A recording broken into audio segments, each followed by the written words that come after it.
Good morning students. आज हम करने जा रहे हैं अपनी worksheet number 38 subject science class 10th के लिए। हमारी डेट 30 सितंबर के लिए। तो चलिए शुरू करते हैं। आज हम जो पढ़ेंगे, हमारा कल जो हमने चैप्टर स्टार्ट किया था कार्बन एंड कंपाउंड्स, हमने कार्बन के बारे में पढ़ा था, है ना। कार्बन की क्या क्वालिटीज हैं, टेट्रावेलेंट है, वर्सेटाइल है। तो आज हम पढ़ेंगे एलोट्रोप्स ऑफ कार्बन। एलोट्रोप्स क्या होते हैं, ठीक है। कार्बन के allotropes are different forms of the same element. एक ही एलिमेंट के अलग अलग तरह के जो प्रकार होते हैं, उसकी फॉर्म्स होते हैं, किस किस प्रकार में। जैसे वाटर है ना, पानी है, वो बर्फ की फॉर्म में भी होता है, आइस की फॉर्म में भी होता है, स्टीम की फॉर्म, वाटर वेपर की फॉर्म में भी होता है ना। तो ऐसे ही कार्बन भी क्या होता है, अलग अलग फॉर्म्स में होता है, जिसकी फिजिकल प्रॉपर्टीज अलग अलग होती है। जैसे पानी है, वो लिक्विड स्टेट में होता है ना, लेकिन पानी ही सॉलिड स्टेट में भी होता है। उसकी फिजिकल प्रॉपर्टी चेंज हो गई, वहां वो लिक्विड फॉर्म में और वहां वो सॉलिड फॉर्म में। ऐसे ही जब कोई एलिमेंट है उसकी फॉर्म बदल जाए, उसकी अलग अलग जो फॉर्म्स हैं, उसकी जो फिजिकल प्रॉपर्टीज हैं वो अलग हों, लेकिन केमिकल प्रॉपर्टीज सेम हो, वो क्या होते हैं, एलोट्रोप्स। है तो बर्फ भी पानी ही ना, केमिकल प्रॉपर्टीज तो सेम है तो बर्फ भी पानी, और जो वाटर वेपर है वो भी पानी ही है। तो ऐसे एग्जाम्पल्स क्या है, कार्बन के एलोट्रोप्स क्या हैं, जो उसके डिफरेंट फॉर्म्स है वो कौन से diamond and graphite are two allotropes of carbon. ये भी कार्बन के क्या है, दो एलोट्रोप्स है, डायमंड एंड ग्रेफाइट, ठीक है। अब इनके बीच में डिफरेंस क्या है, ग्रेफाइट और डायमंड के बीच में क्या डिफरेंस है। सबसे पहला डिफरेंस है स्ट्रक्चर का। जो इनका स्ट्रक्चर है वो कैसा है, जो ग्रेफाइट है ये hexagonal arrays placed in layers one above the other. ये देखो, आप यहाँ पे देख सकते हो, हेक्सागन क्या होता है, जो 6 साइड से बना हो, ये रहा 6 साइड से जो बना होता है। तो हेक्सागन्स रखे हैं एक के ऊपर एक, तो ये क्या है, हेक्सागोनल एरेज हैं आपस में, जो एक के ऊपर एक रखे हुए हैं। ये तो हो गया ग्रेफाइट का स्ट्रक्चर। अब डायमंड कैसा होता है, डायमंड होता है 3 डायमेंशनल हार्ड स्ट्रक्चर। जो डायमंड होता है वो 3 डायमेंशनल होता है। 3 डायमेंशनल मीन्स जैसे आपका कोई रूम है, जैसे आपने फॉर एग्जाम्पल आपने सर्कल ड्रॉ कर दिया कॉपी पे, तो आपने सर्कल ड्रॉ कर दिया तो वो क्या है, 1 डायमेंशन, सिर्फ आपकी कॉपी की एक ही आपकी डायमेंशन यूज हो रही है उस पर, ठीक है, एक सरफेस यूज हो रहा है। ऐसे ही जैसे आपका रूम है, इसमें आपका वॉल्यूम भी है, आपकी 3 आपकी लेंथ ब्रेथ हाइट है, ठीक है, ये 3 डायमेंशंस भी है आपका, ठीक है। तो जो डायमंड होता है वो 3 डायमेंशनल हार्ड स्ट्रक्चर होता है। फिर है बॉन्डिंग। इनके बॉन्ड्स कैसे है, जो कार्बन एटम है, ग्रेफाइट के जो कार्बन एटम्स है, is bonded to 3 other carbon atoms. वो बाकी 3 कार्बन एटम से जुड़े हुए। कैसे देखो, जैसे ये कार्बन एटम है, ये एक इससे जुड़ा है, 2 3, ठीक है। ऐसे ये 3 कार्बन एटम से जुड़े हुए हैं। One of these bonds is a double bond. इनमें से एक बॉन्ड है वो डबल बॉन्ड होता है, ठीक है। डबल बॉन्ड क्या होता है, जैसे ये कार्बन है और ये कार्बन है, ठीक है, इन्होंने आपस में यहाँ पर 2 शेयर किए। एग्जाम्पल्स के लिए सिर्फ बता रही हूँ मैं आपको, आप इसमें 2 शेयर किए, ये 2 बॉन्ड बने, मतलब आपने एक इलेक्ट्रॉन ये शेयर किया, एक इलेक्ट्रॉन यहाँ पे शेयर किया, ये 2 बॉन्ड्स बने। अगर एक एक शेयर करता है, जैसे हाइड्रोजन है, ठीक है, हाइड्रोजन है जो ऑक्सीजन के साथ, या एक इसके साथ बॉन्ड बनाएगा, एक इसके साथ बॉन्ड बनाएगा, ठीक है, एक एक बॉन्ड बनाएगा, ये सिंगल बॉन्ड है। अगर 2 बनाता है तो डबल बॉन्ड, अगर 3 बनाता है तो ट्रिपल बॉन्ड, ठीक है। तो जो बॉन्डिंग है कैसी है, इसमें से जो 3 आपके कार्बन एटम थे, उसमें से जो उन्होंने बॉन्ड बनाए, एक बॉन्ड कैसा होगा, उसमें से डबल बॉन्ड होगा। और ऐसे ही डायमंड, डायमंड का जो कार्बन एटम है is bonded to 4 other carbon atoms. वो बाकी के 4 बाकी किससे जुड़े हैं, 4। जैसे ये 3 कार्बन एटम से जुड़े थे, ये किससे जुड़ा है, 4 कार्बन एटम से बना है। और कैसा स्ट्रक्चर बनाता है, 3 डायमेंशनल स्ट्रक्चर बनाता है, ठीक है। उसके बाद है अपीयरेंस। अपीयरेंस दिखने में कैसे है, जो ग्रेफाइट है वो स्मूथ और स्लिपरी है, ठीक है। और जो डायमंड है वो हार्डेस्ट नोन सब्सटेंस है, सबसे हार्ड जो सब्सटेंस है वो क्या है, डायमंड है। कंडक्टिविटी, जो ग्रेफाइट है वो good conductor of electron, good conductor है because of free electrons. Graphite मैंने आपको बताया था, जो नॉन मेटल्स है वो तो पुअर कंडक्टर होते हैं, ग्रेफाइट तो नॉन मेटल है, फिर भी ये गुड कंडक्टर क्यों है, क्योंकि एक्सेप्शन था, आपको याद हो तो, सिर्फ ग्रेफाइट को छोड़कर बाकी सब जो होते हैं वो पुअर कंडक्टर होते हैं, लेकिन ग्रेफाइट गुड कंडक्टर होता है क्योंकि इसके पास फ्री इलेक्ट्रॉन्स होते हैं। डायमंड क्या है, बैड कंडक्टर है, ठीक है। उसके बाद यूजेस, ग्रेफाइट कहाँ का यूज होता है, लुब्रिकेंट में या पेंसिल लेड में, जो आपकी पेंसिल का सिक्का होता है उसके अंदर जो ब्लैक ब्लैक जिससे आप लिखते हो वो ग्रेफाइट होता है। डायमंड किस लिए यूज होता है, कटिंग टूल्स, ज्वेलरी वगैरह में, ज्वेलरी में दिखाने के लिए कटिंग टूल से इतना ज्यादा हार्ड होता है, तो इसको हम एज अ कटिंग टूल के लिए की तरह यूज करते हैं, ठीक है। उसके बाद है diamond can be synthesized by subjecting pure carbon to very high pressure and temperature. जो कार्बन है वो कैसे बना सकते हैं हम, जो कार्बन है उसको बहुत ही ज्यादा हाई प्रेशर और टेम्परेचर पे रखिए। जो सिंथेटिक डायमंड्स है, सिंथेटिक डायमंड्स क्या होते हैं, जो सिंथेट हमने बनाए हैं, ठीक है, नेचुरल नहीं, आर स्मॉल, छोटे होते हैं, but otherwise indistinguishable from non natural, sorry natural diamonds. लेकिन ये इनडिस्टिंग्विशन मतलब इनमें कोई डिफरेंस नहीं पता लगता कि ये नेचुरल डायमंड है या सिंथेटिक या मैनमेड डायमंड है, ठीक है। उसके बाद है फ्लोरेंसिस। फ्लोरेंसिस क्या होता है, form another class of carbon allotrope. ये भी एक दूसरी फॉर्म है कार्बन एलोट्रोप की।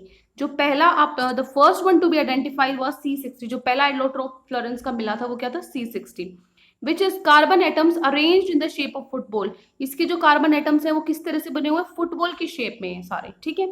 Since this look like geodesic dome designed by US architect Buckminster Fuller. किसने बनाया था, ये किस पे नाम पड़ा है, जो फ्लोरेंसिस नाम पड़ा है वो किस पे पड़ा है, जिसने ये इसको डिजाइन किया था, किसने, बकमिंस्टर फुलर ने, ठीक है।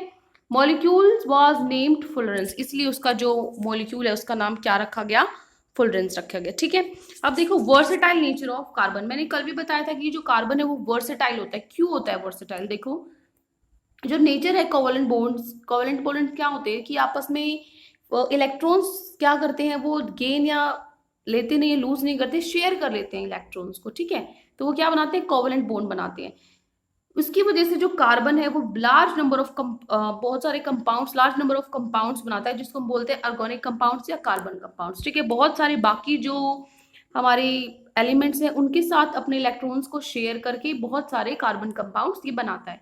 उसके बाद है कैटिनेशन। कैटिनेशन क्या होता है, जो कैटिनेशन एक वो यूनिक एबिलिटी है, एक अलग क्षमता है बॉन्ड्स बनाने की बाकी एटम्स के साथ कार्बन्स के, giving rise to large molecules, जिसकी वजह से लार्ज मॉलिक्यूल्स बनते हैं। तो ये प्रॉपर्टी क्या होती है, कैटिनेशन होती है। क्या कैटिनेशन क्या होता है, ये एक यूनिक एबिलिटी होती है कार्बन की, वो बॉन्ड्स बना सकता है बाकी कार्बन के एटम्स के, जो एक बड़ा सा मॉलिक्यूल्स फॉर्म कर सकते हैं, इसको बोलते हैं कैटिनेशन। जो सिलिकॉन है forms compounds with hydrogen, silicon compound बनाता है हाइड्रोजन के साथ मिलके, which have chains of up to 7 to 8 atoms. कितने एटम्स यूज करके, 7 to 8 एटम्स की चेन यूज करके। लेकिन ये कंपाउंड्स क्या होते हैं, बहुत ज्यादा रिएक्टिव होते हैं, ठीक है। जो कार्बन कार्बन बॉन्ड है वो बहुत ज्यादा स्ट्रॉन्ग और स्टेबल होता है। कार्बन जब अपने साथ ही बॉन्ड बनाता है तो वो बहुत ज्यादा स्ट्रॉन्ग और स्टेबल होता है। इसकी वजह से जो लार्ज नंबर ऑफ कंपाउंड्स हैं वो कार्बन के साथ जुड़े रहते हैं, ठीक है। Next is tetravalency. टेट्रावैलेंसी मैंने आपको कल भी बताया था, जो कार्बन है उसके पास 4 वैलेंस इलेक्ट्रॉन्स है। ये बॉन्ड कर सकता है 4 कार्बन एटम्स के साथ, या फिर मोनोवैलेंट अलग अलग एटम्स किसी भी एलिमेंट्स के, जैसे ऑक्सीजन का, हाइड्रोजन, नाइट्रोजन, सल्फर, क्लोरीन, अपने साथ भी या फिर बाकी को भी ये यूज कर सकता है, ठीक है। एक रीजन है जो बॉन्ड्स है वो स्ट्रॉन्ग बनाता है कार्बन, वो क्या है, इट्स स्मॉल साइज, उसका small size. This enables the nucleus to hold on to the shared pair of electrons strongly। इसकी वजह से जो न्यूक्लियस है वो क्या करता है, वो होल्ड कर सकता है शेयर्ड पेयर ऑफ इलेक्ट्रॉन्स को मजबूती से, ठीक है। The bonds formed by elements having larger atoms are much weaker. जो बॉन्ड्स बड़े एटम्स जो बनाते हैं ना वो वीक होते हैं, जो छोटे बनाते हैं वो बहुत ज्यादा स्ट्रॉन्ग होते हैं, ठीक है। तो चलिए अब क्वेश्चन ट्राई करते हैं। फर्स्ट आपका क्वेश्चन है, why carbon show versatile nature. जो कार्बन है वो वर्सेटाइल नेचर क्यों शो करता है, क्यों दिखाता है वर्सेटाइल नेचर। तो क्या लिखोगे आप, वर्सेटाइल नेचर क्यों होता है, देखिए ये दो प्रॉपर्टीज आप लिखोगे आंसर नंबर 1 में, कैटिनेशन और टेट्रावैलेंसी। ये दो पॉइंट्स आपको लिखने हैं, ठीक है। आंसर नंबर क्या होगा आपका 1, पहले हेडिंग डालोगे वर्सेटाइल नेचर ऑफ कार्बन, लिखोगे catenation, carbon has the ability to form bonds with other atoms of carbon giving rise to large molecules, ठीक है, ये लिखोगे। फिर लिखोगे tetravalency, carbon has 4 valence electrons, it can bond with 4 carbon atoms, monovalent atoms जैसे oxygen, hydrogen, nitrogen, sulphur etcetera, ठीक है। ये दो प्रॉपर्टीज आप लिखोगे आंसर नंबर 1 में। नेक्स्ट क्वेश्चन है आपका, why do carbon atoms form a large number of compounds. जो कार्बन एटम्स हैं वो बहुत सारे लार्ज नंबर ऑफ कंपाउंड्स क्यों बनाता है, ठीक है। तो आप क्या लिखोगे, इसका आंसर आप क्या लिखोगे, सेकंड का आंसर भी सिमिलर है फर्स्ट वाले से, ठीक है। लिखोगे आप carbon has 4 valence electrons, it can bond with 4 carbon atoms, monovalent atoms like this, ठीक है। उसके बाद है एक और आप रीजन लिख सकते हो कि one reason for the formation of strong bonds by carbon is its small size, ये भी आप लिख सकते हो, ठीक है।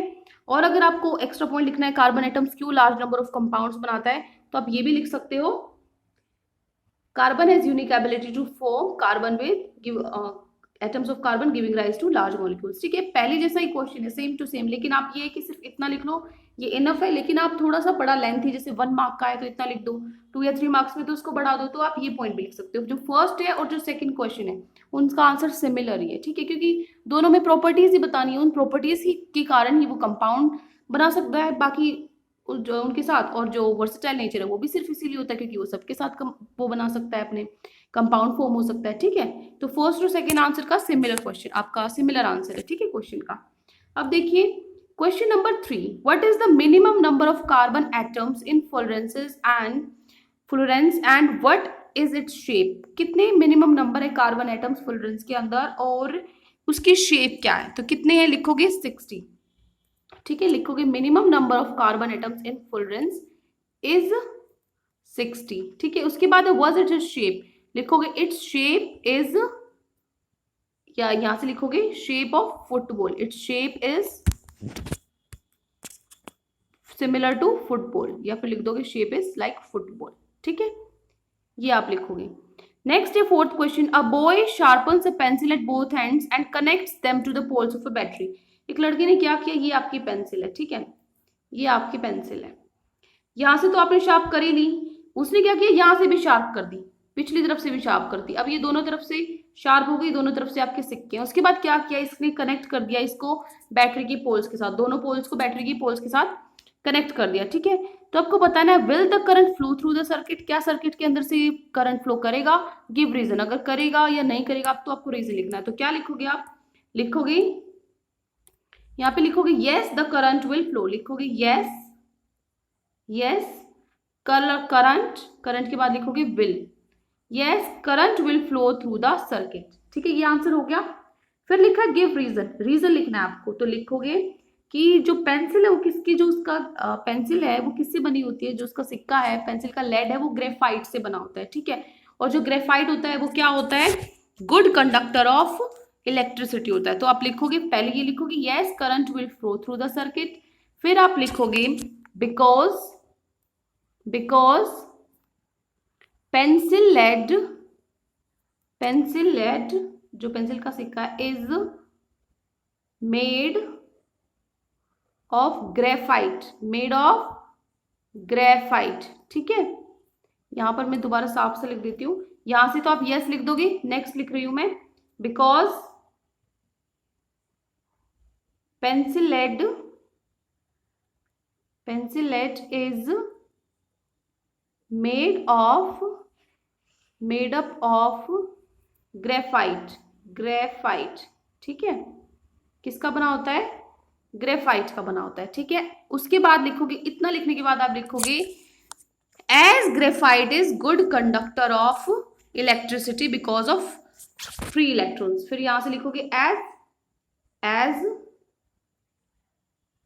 It is good conductor because of free electrons. तो क्या लिखोगे आप, आंसर नंबर 4। मैं रिपीट कर रही हूं, अगर आपको इसमें से नहीं समझ में आ रहा है कि कैसे लिखना है तो मैं रिपीट कर रही हूँ, साथ के साथ आप लिख सकते हो। लिखोगे yes the current will flow through the circuit because the pencil lead is made up of graphite as it is good conductor because of free electrons। ये हो गया आपका आंसर नंबर 4, ठीक है।